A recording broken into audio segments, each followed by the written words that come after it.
Yo, it's your boy Stoney, tapping in to give y'all some tips on some different ways to do some cool things with beat making. Today we're going to cover shortcuts and hotkeys, whatever you want to call it, making basic chords, sound selection, manipulating sounds, and then we're just going to make a couple beats from scratch. So let's get into it. I'm just going to lay down some patterns to just give you guys some examples. Cool. So let's just start with the basics for beginners. So let's say you're trying to lay out like a pattern, hi-hat pattern, whatever, and you want it to go to 4 bars. So there's a couple different ways that you can do this. You can either take your mouse and right click and highlight and drag this 1 bar section out, and then hold control and press B, and every time you do that it'll copy it. Another way that you can do this is you can hit Control L, and that'll stretch out your blocks to basically be even along the grid, and then you can just Control B again without having to highlight up here on the grid. Another cool one that you can do in your playlist, let's say you're like arranging your beat or whatever. Let's add some claps in there. Cool. So let's say you want to go back and forth, you're doing a lot of stuff, you need to go back between like your cutter or your paintbrush or any of these things. A quick way to do that, instead of having to go up and keep individually clicking them one by one, is if you hold down, right click on your mouse and then scroll up and down, you'll see that the tools are changing. So you can rotate through all of them like that. Makes it super easy. So sound selection, I mean, I guess, you know, it really depends on what you're going for. Like everything sounds different to everybody, so what I think sounds good, you might think sounds like shit. So at the end of the day, you have to use your own discretion. But, you know, whenever you're making specific types of beats, like let's say you're making like an indie beat or like an R&B beat, you know, like you want to have the proper sounds to be able to create those beats. Like if you're trying to make a R&B beat, like you don't want to be using like Serum synths and stuff like that. You know, you want to be using probably like pads and like pianos and just instruments and things like that. So I would really say the most important thing is just understanding and like just understanding how to, like, the sounds that go into specific genres and things like that. Like you have to be intentional about the sounds that you're selecting whenever you're creating these things. So let's just jump right into these chords. So I want to show you guys just an easy way how to make basic chords that will work every time. Let's start with A. Say A is our root note, right?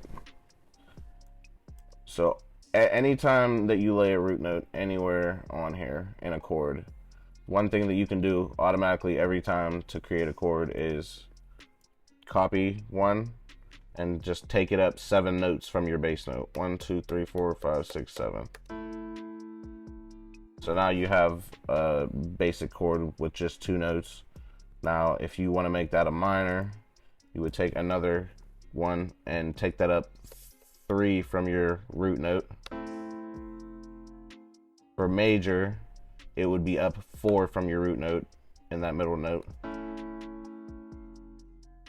And then whenever you go to do your progressions, so like let's say I have my first one here, boom, boom, and then let's say, okay, let's keep the minor in there, 1, 2, 3.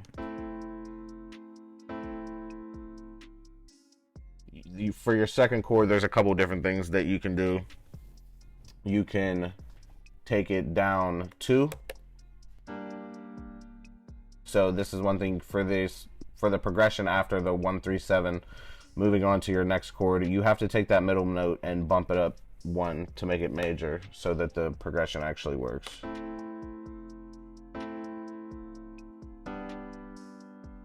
So you see that sounded better when it was down one, it didn't work. So that's one thing. You can take that, like I said. You can also do down 4. 1, 2, 3, 4. Take your middle note, bump it up 1.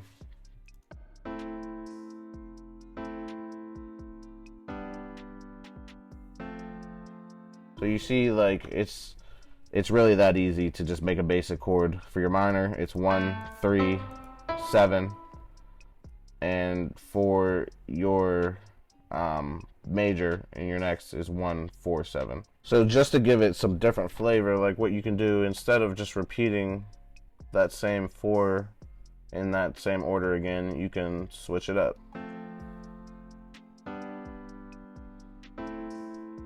Another thing that you can do, take your bottom notes in your chords, highlight them all, hold Control and hold Shift, just drag over them. Hold Shift, click to copy, and then Control down to take it down an octave, just to give your chords some more like bass and bottom to them. And then you can do the up 7 trick again from these root notes that you just pitched down to. So copy again and then up 7. 1, 2, 3, 4, 5, 6, 7. And if you want to put the 3 and the 4 back in there, you can. It's just to taste whatever sounds good to you. And then you can hear the chords start to get more and more full the more that we're adding into them. Another thing that you can do that makes it, just gives a little bit more variation, you can take those middle notes, boom, boom, boom, boom, and pitch them up an octave and make them your top notes.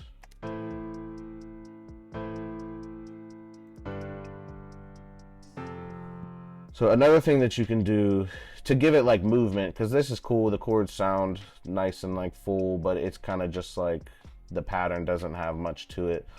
So then what I would start doing is kind of just strum your chords. You can shortcut it by Alt S, but me personally, I like to kind of just do it manually.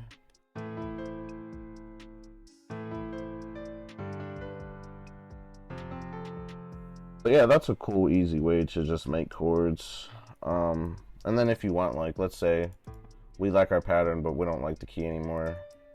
Hold Shift in the piano roll here. You don't even have to highlight.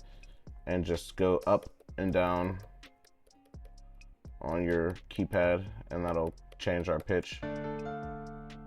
So I guess after you have the chords that you want, you know, it's cool, but we want to give it some switch ups at some parts, make it a little bit more interesting. So we're gonna do like a top melody lead type of deal. You can use whatever instrument. I'm just gonna add one here in the piano though.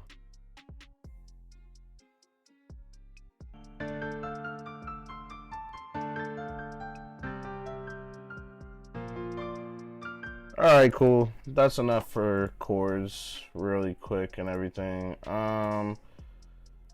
Let's talk about manipulating sounds next. Yeah, let's talk about flipping shit.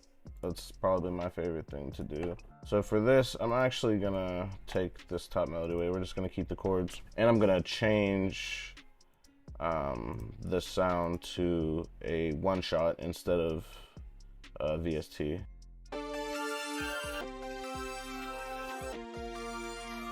So one really cool thing that you can try off the bat is right here in your one shot, you can go right and click reverse.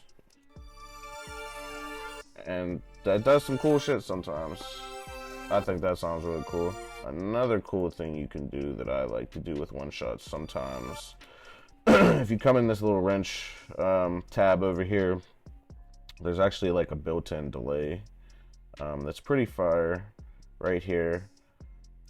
You can just set the feedback to taste, and then this pitch knob here, you can actually pitch the delays to whatever you want.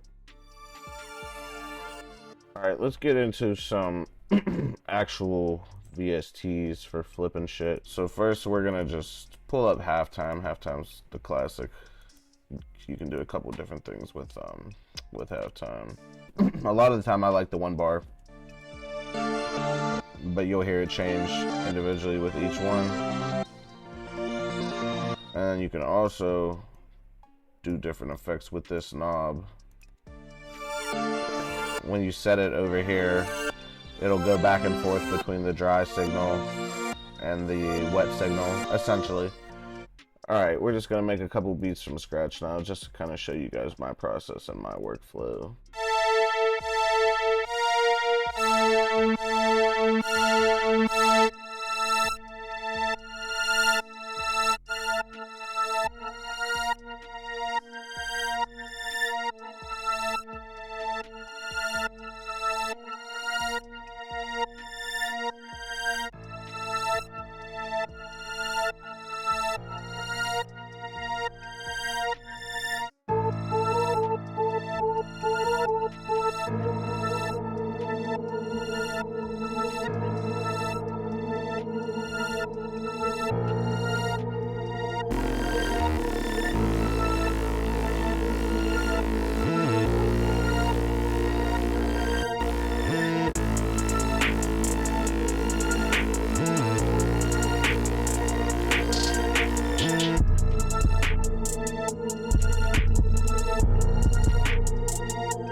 Alright, cool. Let's just arrange it real quick.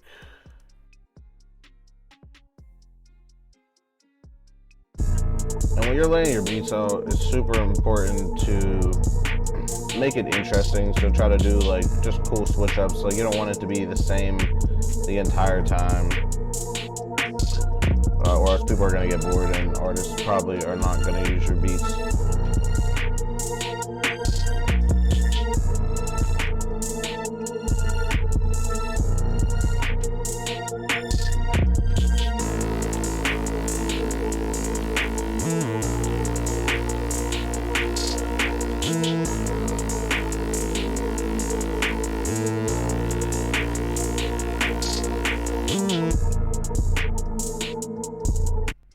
Let's do something melodic this time.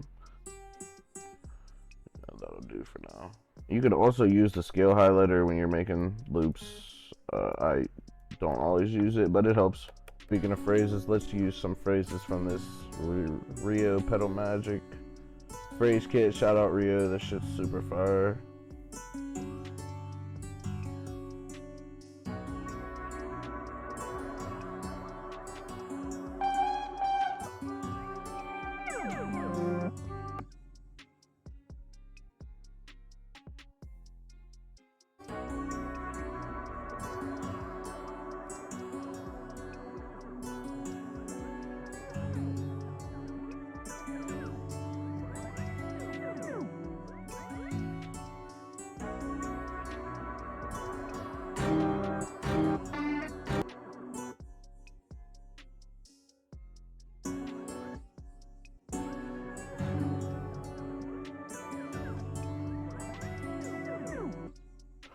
Bump the tempo up a little bit too. Try not to do everything in 140.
And that's really the whole beat. Like, I know a lot of people think you have to add like a million sounds and do a ton of shit, but like, it's really just about capturing the vibe with the melody and then capturing the bounce with the drums. In my opinion, I'm not a fan of just doing a bunch of shit just to take up a ton of space, because at the end of the day, you have to leave room for the rapper to rap or the singer to sing, whatever. You know, you have to leave pockets and space for the artists to create their bounce and do their thing. So you don't want to do too much like with your drums and stuff like that.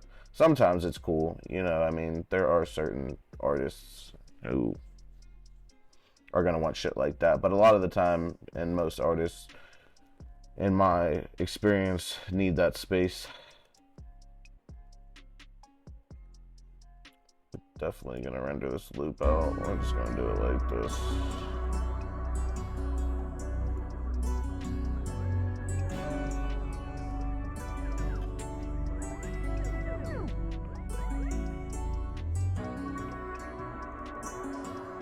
It's another thing, like if you make loops and beats, like every time that you make a beat, you should be rendering out the loop. Just because that way, like, you have more opportunities. You can send the loop out and you might get a placement that way. You can send the beat out and you might get a placement that way. You know what I mean? It just gives you more opportunities to kind of shoot the ball.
Hell yeah, and that's a melodic beat right there. I think that sounds really good. Not too much, not too little. And that's about all that we're going to be doing for today. I hope you guys enjoy the video. Thanks for tuning in. If you have ideas on more shit that you want me to show you, let me know in the comments below. Also, I'm going to drop a link to my Discord server if you guys want to get in there and work, send me loops, whatever. Feel free for sure. And yeah, next time we're going to be doing some cool shit too. So subscribe and I'll see you guys later.